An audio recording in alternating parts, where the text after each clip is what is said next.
Hi hello welcome. நம்ம இன்றைக்கி பார்க்க போகிற ப்ராஜெக்ட் என்ன அப்படின்னு பார்த்தீங்க அப்படின்னா IoT based home automation system. இதையே ஐஓடி பேஸ்டு ஹோம் ஆட்டோமேஷன் சிஸ்டம்னு சொல்கிறோம் அப்படின்னா ஆட்டோமேஷன் அப்படிங்கிறது என்ன அப்படின்னா ஜஸ்ட் ஒரு டெஃபினேஷனுக்காக சொல்கிறேன். ஒரு வேலையை உங்களோட நீடடுக்கு ஏற்ற மாதிரி, எக்ஸாம்பிளுக்கு நம்ம ரூம்குள்ளே நுழையிறோம் அப்படின்னா ஆட்டோமேட்டிக்காக ஃபேன் ஆன் ஆகணும், இல்லை லைட் ஆன் ஆகணும். ஸோ இது ஃபுல்லி ஆட்டோமேட்டட் அப்படின்னு சொல்லுவோம். ஸோ நம்ம டிசைன் பண்ணியிருக்கிறது IoT based home automation system. So இதோட ஒர்க்கு என்ன பார்த்தீங்க அப்படின்னா வீட்டில் இருக்க ஃபேன் லைட் என்டையர் சிஸ்டத்தையும் நம்மளோட அந்த மொபைல் ஃபோனை யூஸ் பண்ணி நம்ம ஓவர் த இன்டர்நெட் மூலயமா நம்மளால் அக்சஸ் பண்ண முடியும் அப்படின்னா அதுக்கு பேர் தான் ஐஓடி சிஸ்டம் அப்படின்னு சொல்லுவோம். ஐஓடியோட ஃபுல் ஃபார்ம் என்ன அப்படின்னு பார்த்தீங்க அப்படின்னா இன்டர்நெட் ஆஃப் திங்ஸ் அப்படின்னு சொல்லுவாங்க. ஸோ இந்த ப்ராஜெக்டை நான் டிசைன் பண்ணுறதுக்காக என்னென்ன காம்போனன்ட்ஸ்லாம் யூஸ் பண்ணியிருக்கேன் அப்படின்னு பார்த்தீங்கன்னா ஒரு ஸ்டெப் டவுன் ட்ரான்ஸ்ஃபார்மர் யூஸ் பண்ணியிருக்கேன். இட் மீன்ஸ் இதுக்கு நீங்கள் ப்ரைமரியில் 230 வோல்ட் இன்புட் சோர்ஸ் கொடுத்தீங்க அப்படின்னா இது அவுட்புட்டில் உங்களுக்கு 12 வோல்ட் ஏசியாக கன்வெர்ட் பண்ணி கொடுக்கும். So that called only step down transformer.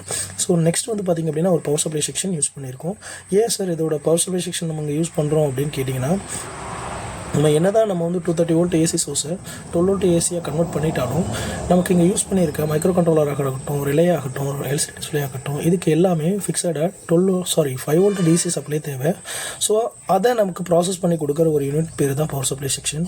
இங்கே பார்த்திங்க அப்படின்னா ஒரு பிரிட்ஜ் ரெக்டிஃபையர் இருக்கும். இந்த பிரிட்ஜ் ரெக்டிஃபையர் மூலயமா தான் இங்கேருந்து வர்ற 12 வோல்ட் ஏசியை 12 வோல்ட் டிசியாக கன்வெர்ட் பண்ணுறோம். நெக்ஸ்ட்டு ஒரு கெப்பாசிட்டர் பேஸ்டு ஃபில்டர். இந்த ஃபில்டர் என்ன பண்ணும் அப்படின்னா அந்த ஏசியில் இருக்க ரிப்பல்ஸை ரிமூவ் பண்ணி நமக்கு வோல்டேஜ் ரெகுலேட்டருக்கு கொடுக்கும். இந்த வோல்டேஜ் ரெகுலேட்டரோட ஒர்க் என்ன அப்படின்னு பார்த்தீங்க அப்படின்னா நம்ம இன்புட்டில் கொடுக்குற அந்த வோல்டேஜை ரெகுலேட் பண்ணி கான்ஸ்டண்ட்டான 5 வோல்ட்டாக நமக்கு டெலிவர் பண்ணும். ஸோ இந்த வோல்டேஜ் ரெகுலேட்டரோட ரேட்டிங் என்னென்னு பார்த்தீங்க அப்படின்னா 7805 அப்படின்னு சொல்லுவாங்க. இது ஒரு கான்ஸ்டன்ட் கரண்ட் வோல்டேஜ் ரெகுலேட்டர் அப்படின்னு கூட சொல்லுவாங்க. ஓகேங்களா? ஸோ நெக்ஸ்ட் என்ன யூஸ் பண்ணியிருக்கோம் அப்படின்னா ஒரு எல்சிடி டிஸ்பிளே.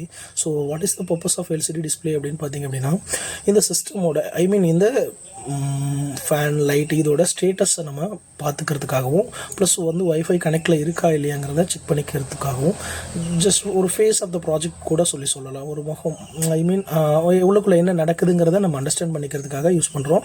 ஸோ இதோட டெக்னிக்கல் டேர்மில் இது என்னென்னு சொல்லுவாங்கன்னா 16x2 டைப் எல்சிடி டிஸ்பிளே அப்படின்னு சொல்லுவாங்க.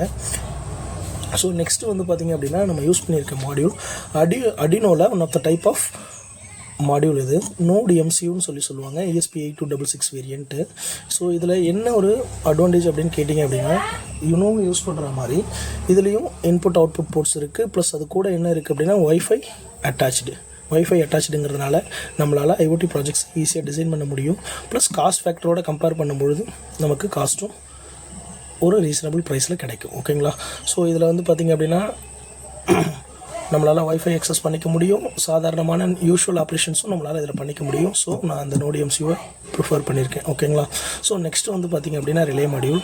ஸோ ரிலேங்கிறது காமனாக எப்படி சொல்லுவாங்கன்னா ஒரு எலக்ட்ரானிக் சுவிட்ச் அப்படின்னு சொல்லுவாங்க. எலக்ட்ரானிக் சுவிட்சு. ஸோ நான் 2 5 வோல்ட் ரிலே இதில் யூஸ் பண்ணியிருக்கேன். எதுக்கு அப்படின்னு பார்த்தீங்கன்னா ஃபேனு லைட்டு இது இனிமேல் டர்ன் ஆன் டர்ன் ஆஃப் பண்ணுறதுக்காண்டி நான் இந்த ரிலே சர்க்யூட்டை யூஸ் பண்ணியிருக்கேன். இதுக்கும் நார்மலாக ஆப்ரேஷன் வோல்டேஜ்னு பார்த்தீங்க அப்படின்னா ரிலேயோட வோல்டேஜ் 5 வோல்ட் தான்.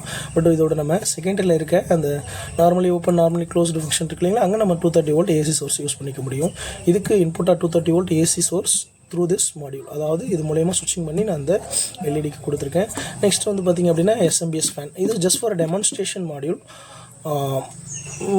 எப்படி சொல்கிறது அப்படின்னா இந்த இடத்துல நீங்கள் நம்ம வீட்டில் யூஸ் பண்ணுற அந்த நார்மல் சீலிங் ஃபேனாக இருக்கலாம், இல்லை டேபிள் ஃபேனாக இருக்கலாம், whatever we can use it here. So just நான் டெமான்ஸ்ட்ரேஷன் பர்பஸ்க்காக இந்த எஸ்எம்பிஎஸ் ஃபேன் கொடுத்துருக்கேன். ஸோ நம்ம வேறெவர் இந்த வேர்ல்டு நம்ம இந்த சிஸ்டம் நெட்டு கூட கனெக்ட் ஆகிட்டு இருந்தால் மட்டும் போதும். நம்மளால் வேறெவர் இந்த world using IoT Arduino cloud we can turn on turn off the entire systems. That mean நம்மளால் உலகத்தில் எங்கே இருந்தாலும் இந்த ஃபேன் லைட் எல்லாத்தையுமே நம்மளால் என்ன பண்ண முடியும் அப்படின்னா அந்த அடினோ ஐஓடி க்ளவுட் அப்படிங்கிறது நான் அதுதான் யூஸ் பண்ணியிருக்கேன் இதுக்கு. பட் வாட் எவர் பைலிங்க் இருக்குது, இன்னும் சம்திங் அந்த மாதிரி ஐஓடி ஆப்ஸ் இருக்குது. நான் இதுக்கு அடினோ ஐஓடி க்ளவுட் யூஸ் பண்ணியிருக்கேன்.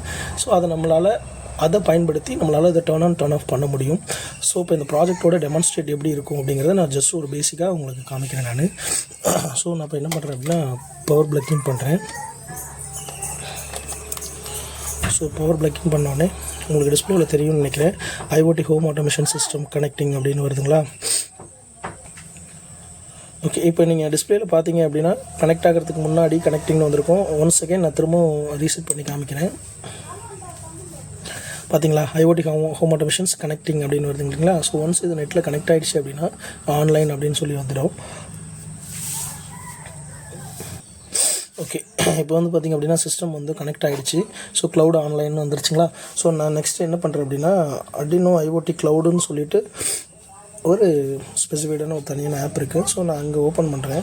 அங்கே ஓப்பன் பண்ணும்பொழுது ஸோ எனக்கு இன்டர்ஃபேஸ் இப்படி தான் இருக்கும். ஸோ என்னோடய ஃபோன் கொஞ்சம் ப்ரோக்கன் ஆகிருக்கு. ஸோ அதனால் உங்களுக்கு தெரிய வாய்ப்பு இல்லை, கொஞ்சம் அட்ஜஸ்ட் பண்ணிக்கோங்க. இதில் IoT ஹோம் ஆட்டோமேஷன் ESP8266 இருக்கு இல்லைங்களா. ஸோ நான் இதை கிளிக் பண்ணுறேன். இதை கிளிக் பண்ணும்போது எனக்கு இன்டர்ஃபேஸ் இப்படி தான் இருக்கும். So just a minute. So இப்போ இது ரெண்டுமே ஆஃபில் இருக்குது. நான் இப்போ இது என்ன பண்ணுறேன் அப்படின்னா லைட் ஆன் பண்ணுறேன்.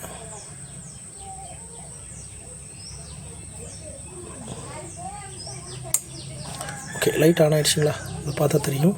ஸோ நெக்ஸ்ட் என்ன பண்ணுறேன், இதே ஆஃப் பண்ணுறேன். நான் ஆஃப் ஆகிடுச்சிங்களா. ஸோ நெக்ஸ்ட்டு நான் ஃபேனை ஆன் பண்ணுறேன். டர்ன் ஆன் ஆகிடுச்சிங்களா, ரிலே ட்ரிப் ஆகிடுச்சிங்களா.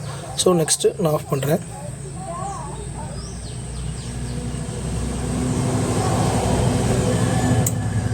ஆஃப் ஆகிடுச்சிங்களா. ஸோ இந்த ஓவரால் கான்செப்ட் இப்படி தான் இருக்கும். ஸோ என்ன எவ்வளோ டைம் எடுத்துக்குது அப்படின்னு கேட்டிங்கன்னா என்னோடய இன்டர்நெட் ஸ்பீடை பொறுத்து தான் இது டிபெண்ட் ஆகும். இன்னும் சிஸ்டமோட லேகிங் கிடையாது, என்னோடய இன்டர்நெட் ஸ்பீடை பொறுத்து தான் இது வேரி ஆகுது. ஸோ இங்கே வந்து எனக்கு வந்து பார்த்திங்க அப்படின்னா உங்களுக்கு காமிச்சு பார்த்தாலே தெரியும் 5G எவ்வளோ லோவாக இருக்குது அப்படின்னு சொல்லிட்டு. ஸோ இன்டர்நெட் ஸ்பீடு வந்து அதிகமாக இருந்துச்சு அப்படின்னா இது இன்னும் ஃபாஸ்ட்டாக இருக்கும். ஸோ நான் ரெண்டுத்தையுமே ஒரே டைம் ஆன் பண்ணுறேன்.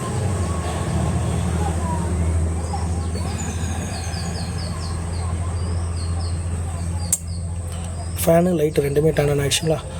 ஸோ இப்படி தான் இந்த IoT home automation system work ஆகுது. நான் இப்போ வந்து லைட்டை மட்டும் ஆஃப் பண்ணுறேன். ஃபேன் ரன் ஆகிட்டு இருக்கும். ஸோ இது வந்து ஜஸ்ட் ஒரு டெமான்ஸ்ட்ரேஷன் மாடியூல் தான். இதை நம்ம ரெண்டு மட்டும்தான் கனெக்ட் பண்ண முடியுமா, ஐ மீன் ஒரு ஃபேனு ஒரு லைட் மட்டும்தான் நம்மளால் கனெக்ட் பண்ண முடியுமா அப்படின்னு கேட்டிங்கன்னா நோ, அப்படி கிடையாது. நம்மளால் இதில் இருக்க நம்பர் ஆஃப் யூனிட்ஸ் இன்க்ரீஸ் பண்ணி நம்பர் ஆஃப் யூனிட்ஸ் இன்க்ரீஸ் பண்ணி இந்த இதை பொறுத்த வரைக்கும் ஒரு 8 ரிலே அட்டாச் பண்ண முடியும். இந்த மாடியூல் கூட ஒரு 8 ரிலே அட்டாச் பண்ண முடியும். இல்லை நிறைய வேணும், ஒரு 16 கிட்ட வேணும் அப்படின்னா ஒரு ESP32 மாடியூல் இருக்குது. ஸோ அது கூட நம்மளால் இந்த நம்பர் ஆஃப் ரிலேயர்ஸை இன்க்ரீஸ் பண்ணி நம்மளால் ஒரு 5 ஃபேனு, ஒரு 5 லைட்டு, ஒரு TV, what ever depends upon your needed. ஓகேவா, நம்ம அதை இன்க்ரீஸ் பண்ணி நம்மளால் கனெக்ட் பண்ணி கண்ட்ரோல் பண்ணிக்க முடியும். ஸோ தேங்க்ஸ் ஃபார் யுவர் வாட்சிங். Keep supporting and subscribing.